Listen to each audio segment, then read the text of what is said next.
pointing at Crawford, isn't he? Terrence Crawford with a hold inside his first. But it's a 1-on-1 situation. And Nolan Johnson will go to the bench. So coming out, Andre Williams. John Zien will check back into the lineup.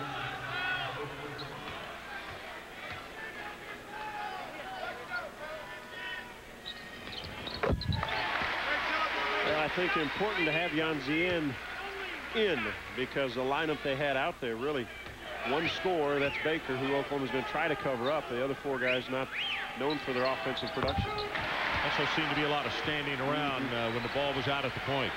Well, all four are more screeners of the ball versus trying to get it and score.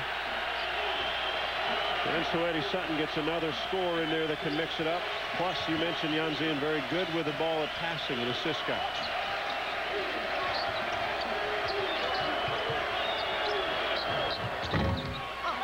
Three-pointer not there. John Zien battles inside. Can't get it to go. He'll go to the free throw line. Sanders put up the three. He did a pretty good acting job. Went down after the shot. I'm not sure if he was fouled or not. Well, solid defense on the shooter, but take a look. Jan Zien position, but Jason keeps this ball alive. And anytime you're on the offensive end underneath, all you want to do is get a hand on it. Keep it up around the rim, and you got a chance. Gilbert gets the foul. And Andre Williams doesn't rest on the bench very long. He is coming back in. Jason Keefe will go to the line.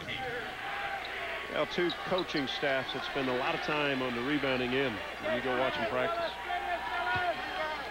Both coaches are physical type coaches with their team. On the play physical, good positioning on the rebounding end. John Zien gets them both. His first 2 points of the night. Coming at just over 3 minutes to play in the first half. Nice give and go, but right there with a hand on it, Melvin Sanders.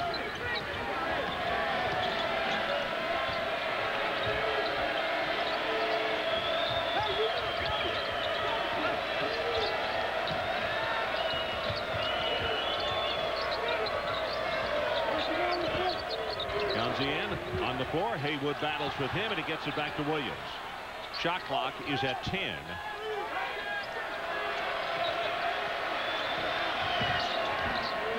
Spin move, Baker, not there.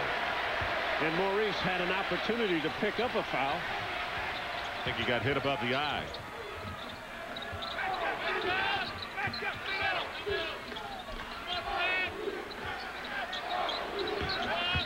Heywood puts it on the floor, and he scores. His big night, as we mentioned earlier, though, came against Missouri, an unlikely hero.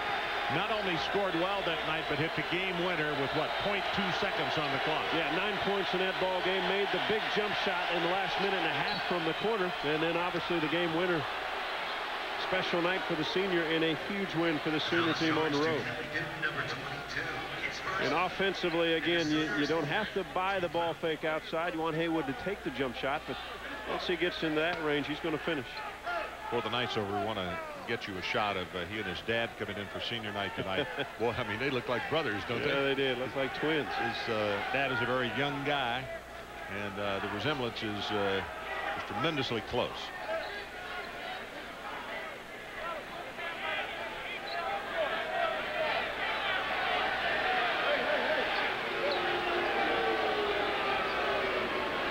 And it looks as though Coach Sutton is pointing for Clarence's eye, and Clarence Crawford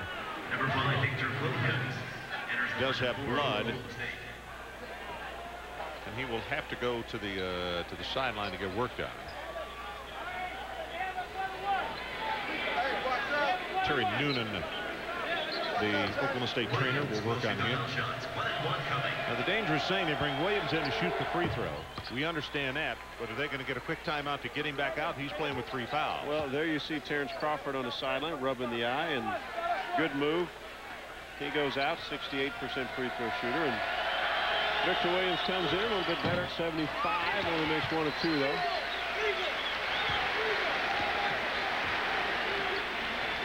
Best thing Victor can do, though, is just stay away from anybody who comes close to him. He don't want a fourth right here before halftime, and he does. He does a little matador defense with Price. Well, it's traveling if nobody touches. He shot it and caught it, Hollis Price himself. Smart play by Price to go at Victor Williams. Victor just backed up, but good help side defense. 9 turnovers now against the seniors. Yeah, watch this. You back up and you need weak side help, and there's a shot in the catch that would be traveling. If Price were a little bigger, it would have been a charge, but he couldn't move Andre Williams when he ran into it.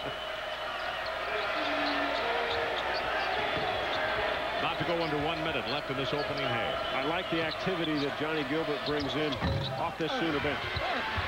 Nazian battles inside, but it's Heywood who comes up with a big rebound for the Sooners.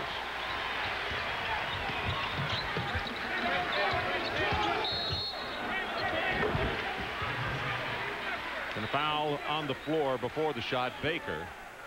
It'll be his second. Or his first, I beg your pardon. And a lot of that's caused, again, Baker knows that Newton wants to just shoot it. So he gets close right up in his chest, kind of had a hand on him. He wants Newton to put it on the floor. Newton's the kind of guy that all he wants if the defender to do is lower his hands, and he's going to get up and shoot it. Very wisely, Coach Sutton gets up and gets Crawford back in the ball game and gets Victor Williams to sit down with the 3 fouls. You saw Kelley Newton's numbers. Surprisingly, only a 69% free throw shooter. As good as he is from the 3-point line, he ought to be about an 85% free throw shooter. The 2 games that J.R. Raymond has been out, Kelley Newton 14 points at Maryland, 12 in the win against Colorado, 9 points tonight, so he has been productive. Selwood comes back into the lineup for the Sooners, number 24.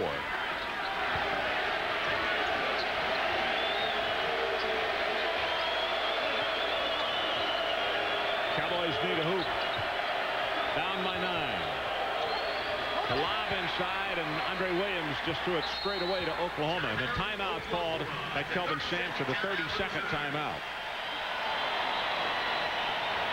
So what OU will have when they come back, excuse me, John, they'll have about, they can burn everything but 3 seconds on the game clock. Well, 2 guys you would expect to have the ball, either Hollis Price or Nolan Johnson. Price may start with it. A lot of times it ends up with Johnson's hands. Once it's in Johnson's hand, you can put Price on one side, you can put on Newton on the other. Well, the OU resume, schedule, well, strength of schedule doesn't help them either. RPI is 30. And 2 wins against top 25 teams. Well, they got the Longhorns a couple times. They got Arkansas, and this is a team, if they can win tonight, they go 23-6, 12-4 in the Big 12. Impressive. Could be a 4 seed, maybe 5. You never know where they sneak in if they play extremely well in the Big 12 tournament and win that. You could get up to a 3 seed possibly. They've had a terrific year after starting 1-3 in league play. Yeah, one of those losses to the wall down in Lubbock against Texas Tech.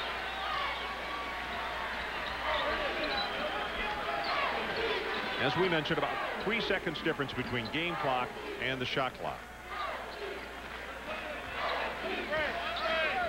Now Nolan Johnson with the ball. Melvin Sanders, outstanding defender. Quick feet. Johnson will wait. He's only got 5 on the shot clock. He better go shoot. Didn't get it off.